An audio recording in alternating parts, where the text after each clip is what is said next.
There are two sports vision skills that are critical to elite basketball performance.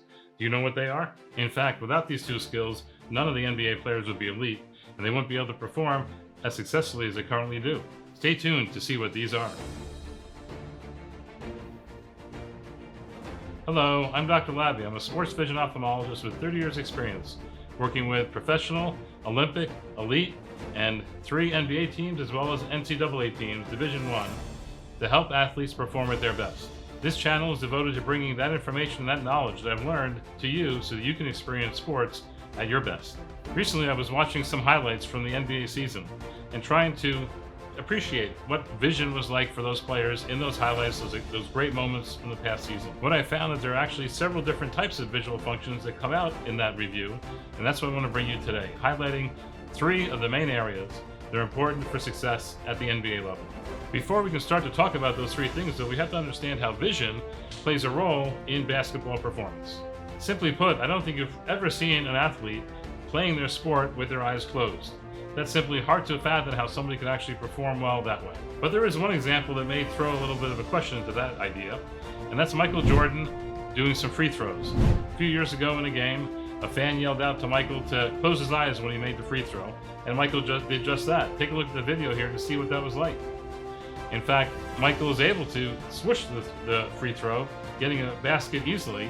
But in fact, if you look carefully, as we show you in the slow motion piece, see that Micheal Jordan's vision was actually intact. He had his eyes open, looking at the rim, then he closed his eyes and made the shot. So in fact, he did see the rim, he did see the basket prior to making that shot. There are many types of vision that's critical to basketball performance. Let's take a look at the 2 basic ones. Let's take a look at central vision and peripheral vision. You can imagine that both of those play a role in NBA basketball performance. Central vision is exactly what we're looking at straight ahead. That gives us the sharpest clarity, the best vision, and it's things that we really want to know detail about what we're looking at. Peripheral vision, on the other hand, gives us information about what's to the left and right of our senses, of our body. That vision isn't as clear, isn't as sharp as a central vision, but it's really good at picking up motion. And that's critical in team sports such as basketball or ice hockey or lacrosse in order to appreciate the entire pitch, the entire field, to know where your players are, where your teammates are, where your defenders are, where your opponents are, so you can perform optimally. How important is peripheral vision? Let's take a look at this clip of Steph Curry against Lebron James. Here, clearly, Steph is using his peripheral vision to gauge the momentum, to gauge the movement of LeBron during this play that he's very successful getting by LeBron, as you can see. Here's another example of Kobe Bryant using his peripheral vision to measure the movement and the momentum of his defender, of his opponent, to get by him.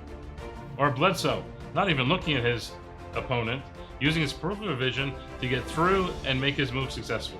With that idea of central vision and peripheral vision as a basis, let's take a look at those skills that we mentioned earlier that are critical to NBA performance. The first skill is something that we call peripheral awareness.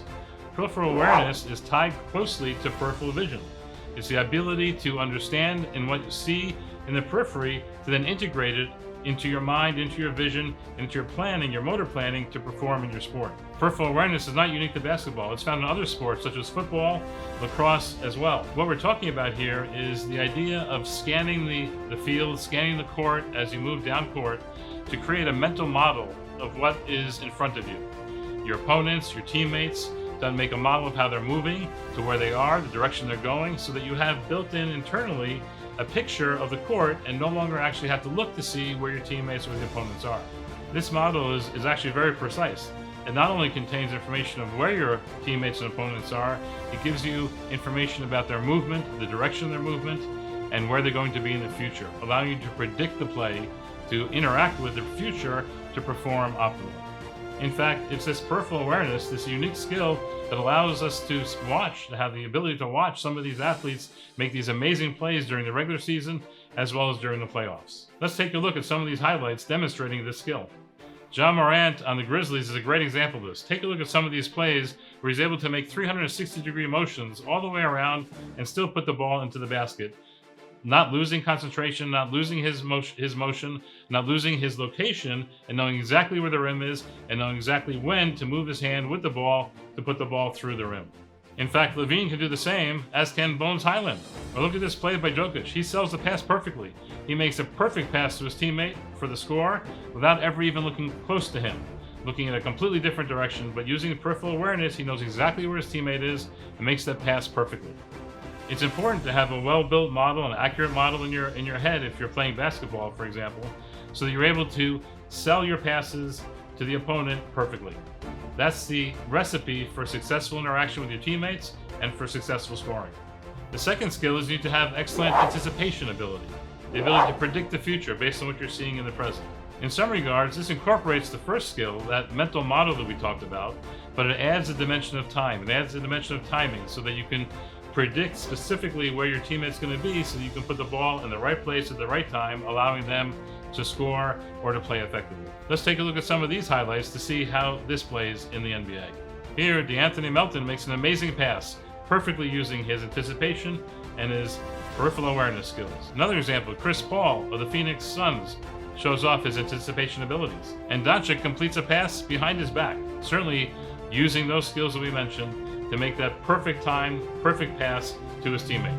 In fact, the combination of anticipation with peripheral awareness can create amazing plays and can be a deadly combination for the opposing team. In fact, these are plays that we can't even believe they can accomplish. Plays like reverse dunks and amazing alley-oop plays. These combinations are simply amazing. Let's take a look at some examples as well from this section. Check out Kuminga and the human helicopter to score here, or amongst lob pass to LeBron James to jam and to score for the Lakers here as well. In addition, there's actually a bonus skill that I want to tell you about that could be as important, if not more important, than the ones we spoke about already. That skill is called the quiet eye. The quiet eye is your ability to lock in your vision on a specific target before, during, and just after the critical moments of that play. Take a look at Derrick Rose here in this play, how he uses peripheral vision to map out the defenders, then locks in with his central vision on the rim to go right to the basket and make the points. In fact, we did a study on one of the NBA teams that we worked with, looking at that quiet eye phenomenon and free throws. That study we published in the scientific medical literature. The video shown here will give you more information about that study and information about how you could use a quiet eye to improve your performance and perform in your sport more effectively. Thanks for watching, and until next time, all the best success.